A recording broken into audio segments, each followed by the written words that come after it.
Welcome.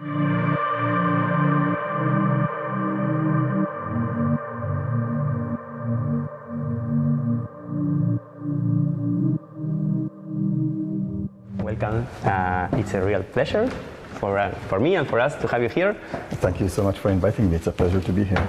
This is the library of the Center for Human and Social Sciences.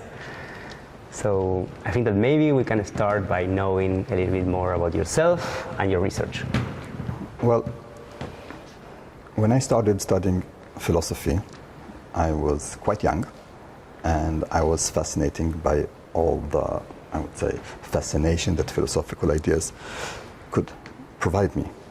And as time passed and I became a bit more understanding of what I do, or I hope I did, I realized that it is not enough for me just to throw ideas from place to place, but I really need to understand how they are expressed in the real world. So I started a gradual journey that started from general ideas and then specific historical contextualization. In this case it was medieval philosophy, and then gradually into more specific traditions, which is the Arabic tradition and the Jewish one. I looked into translations, but I only started feeling comfortable with what I did when I went to the more basic part, which is the philosophical text in manuscript form. Now, this means that I am standing in the middle between several, I would say, scholarly approaches. I am not interested in publishing research about philosophical ideas and their relations with one another, devoid of context. However, the philosophical fascination never really went away. I came from philosophy and I will die in philosophy. So I do not want to be in the position where I reduce philosophical ideas into historical or material context. That is why I'm trying to find the place in the middle where I can do both, but not lose anything significant, but actually add something new. So at this point, where you find me today, I am exactly in the point where I'm transferring from the details, which I focused on for the past several years, into trying to find a way to theorize their connections and to reinterpret and re-understand how philosophy actually, I would say, behaves in the real world, written by real people. They don't have to be smart.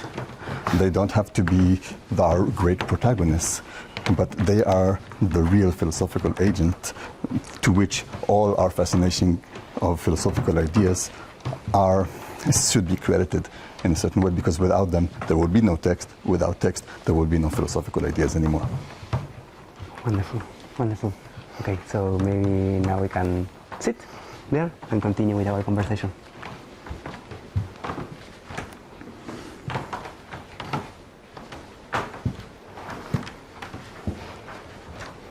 You go there. Thank you.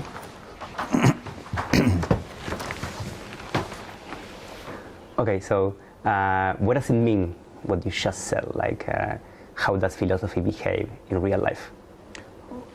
Well, traditionally, when you try to give an explanation of why a certain opinion or a certain philosophical view is understood in a certain way, you try to trace back the argumentation or the concept that were used and the context in which these concepts are used. So people look for a theoretical, I would say, ideal explanation of why philosophical positions developed and adapt. However, in the real world, people copied these philosophical texts, and sometimes phenomenon that seems to you very philosophically elevated and deep is the result of somebody misreading a word, or somebody miscopying a word, or someone forgetting to copy something, or someone just forcing their own position on the text that they are copying, and anything in between. So I understood that if you look how philosophy works in the real world, you should not make any assumptions regarding, I would say, the intellectual pedigree of the explanation that you are looking for. Now, when you look at a manuscript in Hebrew, for the medieval Hebrew tradition, so these manuscripts were often written by their scholars themselves, or by some friend who had nice handwriting, and they were done in a private setting. Sometimes there were many knowledge gaps, and the result is pages that are sometimes full of action. So if you see corrections, you see annotations, you see people engaging with the text. And on the one hand, it becomes super particular, like I said earlier. But on the other hand, when I look at these things, it is actually, in a way, very universal. Or at least I have one other example of that I know of, which is my own student notes when I was studying philosophy. And, well, in the first years, it was not yet common to write your notes on a laptop, so you would write your notes by hand. And I kept all my notes from all my studies, and it is very interesting for me to research myself as a student of philosophy in light of what these people were doing, and understand that, well, I was not that clever then. I hope now I'm a bit better. And they were not that clever then either. And this is my way of participating, in a way, in a universal search for, I would say, explanations, answers, study. But this search cannot be expressed in any way but the most particular one, which is the way that it is expressed on a page, written by a certain person, studied by a certain person, and left for us to try to figure out what was going on. And I imagine that whoever looks at my own student notes would find the same perplexity that I see in theirs. Wonderful. So, who is the agent here? I mean, who is the philosopher? Okay. I don't want to be too extreme, because we have the big names throughout the philosophical tradition, and philosophy has been studied that way since forever.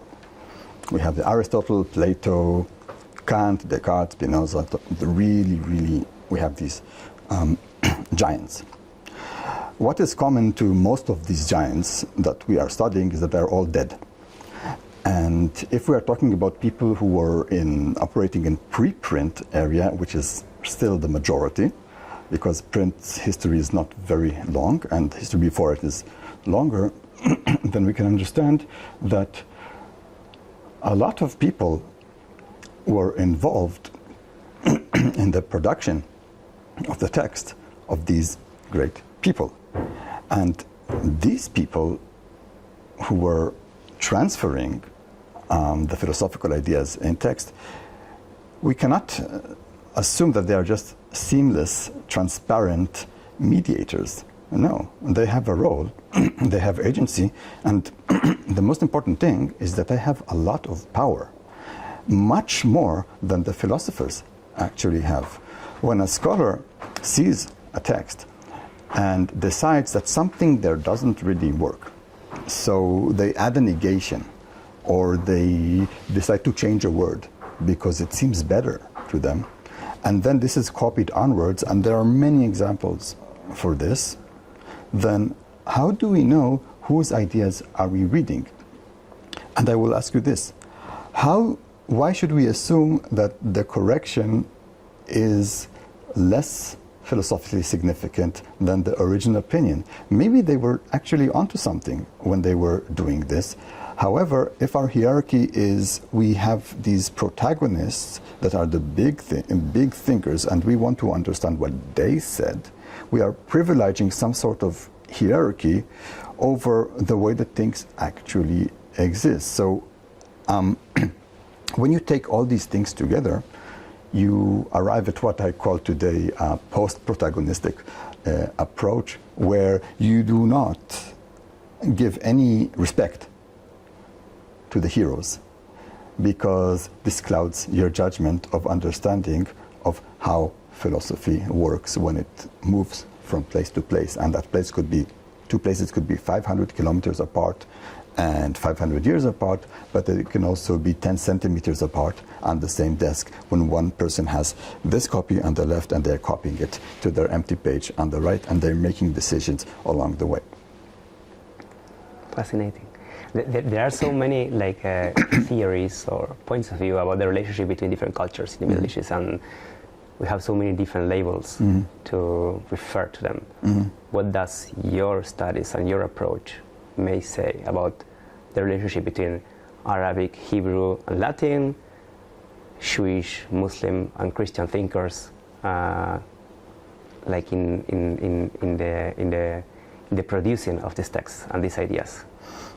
Well, I would say that intellectual historians, scholars of the history of religion, or scholars of provenance, codicologists, paleographers, they would be much better than I to answer this kind of question, because I am still trying to map the different phenomena that we find. Now, when I come from in Hamburg, we have this huge research project called Understanding Written Artifacts. It is a fantastic and wonderful place where manuscripts or digital text or carvings on stones or papyri or everything that has some text and that is written are studied in many, many different ways, from the most technological to the most theoretical. And what they are looking for is universals. So they're trying to find something which is universal about written text, doesn't matter where, doesn't matter when, doesn't matter what about, that can teach us about the writing activity of humans in general. Now, I can in no way contribute to this question, but my findings, since the Hebrew corpus is rather small and it is rather very well documented, much better than other traditions which are so much larger and which would be hopeless to be able to capture something which is, I would say, universal, I can come to conclusions with my colleagues regarding what happens in philosophical manuscripts in Hebrew, and then I could share this with my colleagues who are working with other traditions and let them see what they find or how they can benefit from what I found in order to study their own traditions. And then from this bottom-up approach of the exchange of data, because you see people working on Arabic philosophical manuscripts, Latin philosophical manuscripts, Greek philosophical manuscripts, and when we come together in one room in our workshops, we really see a lot of commonalities, sometimes in very surprising places. So, to get back to your original questions, I do not know how this changes from place to place, but I have an idea of what kind of questions we should ask when we look at these artifacts in order to maybe someday be able to answer this. Last question. What have you learned about yourself, and what can we learn about ourselves through this process of going into the manuscripts and thinking about the relationship between matter and form in the way in which medieval philosophical texts are written? Well, I cannot say about any other person what they learn about, what I can learn about them. I can tell you what I can learn about myself. And the answer would be, I think, maybe a bit surprising to you. If you remember earlier, I told you that I was looking through my student notes and I was comparing them to notes by scholars that we've seen in the Middle Ages as sort of an equalizing moment where I felt that something similar was going on. However, it is not an accident that I study Hebrew manuscripts rather than Arabic manuscripts, Latin manuscripts, Sanskrit manuscripts. I could have been interested in these things and go to that scholarly route just as well, get a different kind of training or something else. But there is something personal here, and it is also, I would say, if I may say so, Jews and Israelis have a lot of identity problems because of the complex political situation, because of the complex dynamics between what is religious and what is secular, what is political and what is private within the Jewish tradition. And I always struggled with that, as I'm sure many people also do. The best place where I find some sort of traditional comfort, or where I feel at ease with my cultural heritage, is my intimate encounter with a Hebrew text written by somebody who may be just like me, who was only interested in studying philosophy. And this is why, even though I try to be very rigid, I try to be very systematic, I try to be very precise in what I do, if that was not lying in the background, I don't think I would be able to achieve things the way that I do today. Thank you so much. It's been a real pleasure for me to have you here with us. Thank you so much. Thank you for having me.